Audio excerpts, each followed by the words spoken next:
Welcome back to Hannity. Now, as we have seen time and time again, President Obama often confuses official presidential functions with campaign events.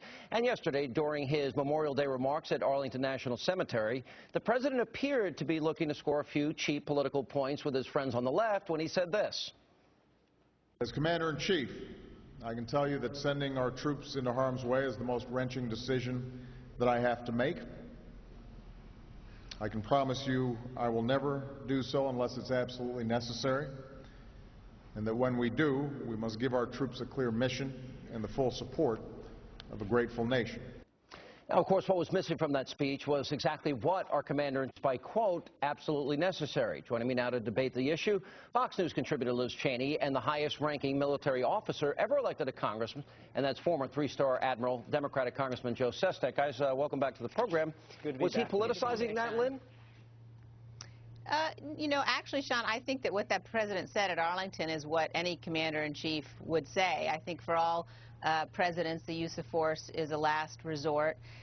You know, my concern with President Obama is much more if you look at, you know, for example, what's happened in Afghanistan, which is that he did commit the force. He committed the surge forces and then proceeded to deny every recommendation, every request by the commanders on the ground once he committed the force in terms of the size of the number of troops they needed, in terms of the amount of time they needed to be in Afghanistan.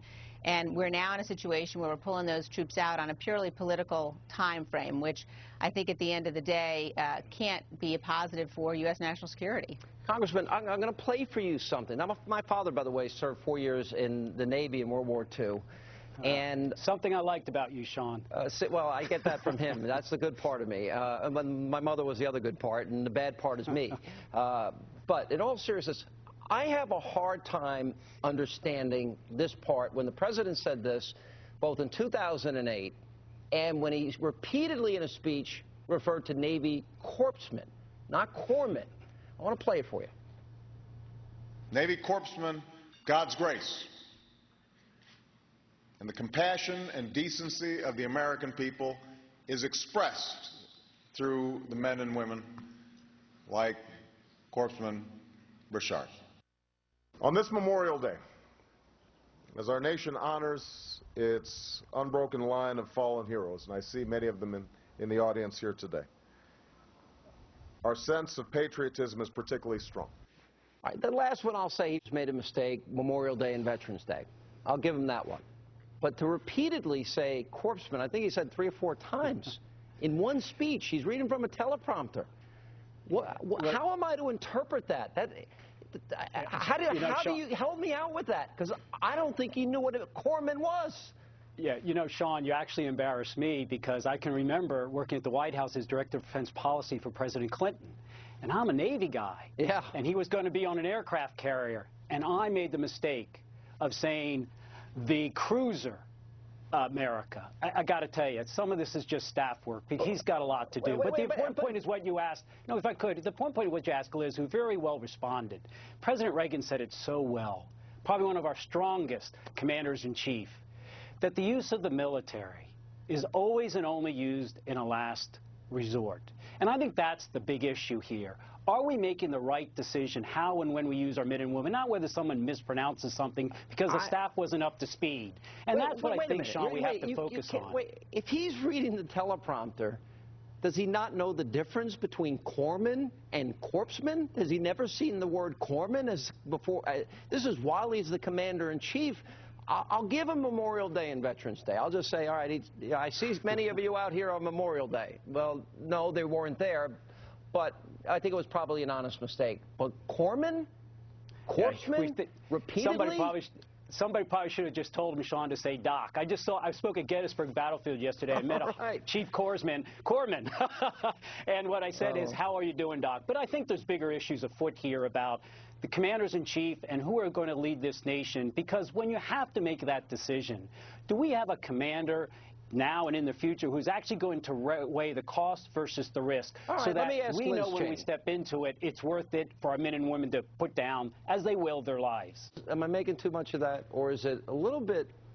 I'm taken aback by that. I think that's a big deal to me. Well, you know, it strikes me that the president himself didn't know how to pronounce the word, and he obviously didn't have anybody around him who knew how to pronounce the word. But I do think that, you know, we're dealing with a president who's, as you know, and as you've talked about so much, Sean, there's just real danger here with a president who doesn't understand, whose policies don't reflect the fact that the world is safer when America is ascendant, who is getting very important advice from his commanders on the ground, both in Afghanistan, and we learned just last week the CENTCOM commander asked for, you know, additional troops, troops in the Persian Gulf, basically, an additional carrier battle group, and you know, the president said no. So I think, you know, you've got a situation where the president is either unsure or uncomfortable with committing the force, and, you know, at the end of the day, if people don't realize that they can count on the United States, if they don't understand that our enemies need to fear us and our friends need to count on us, the world, in fact, is a less safe place. And, you know, Congressman, I think this is a point Liz has made and I made. I don't know how a president, you know, I predicted with pinpoint accuracy the Muslim Brotherhood, their ascendancy to power, the rise of Islamic extremists. He didn't see it coming.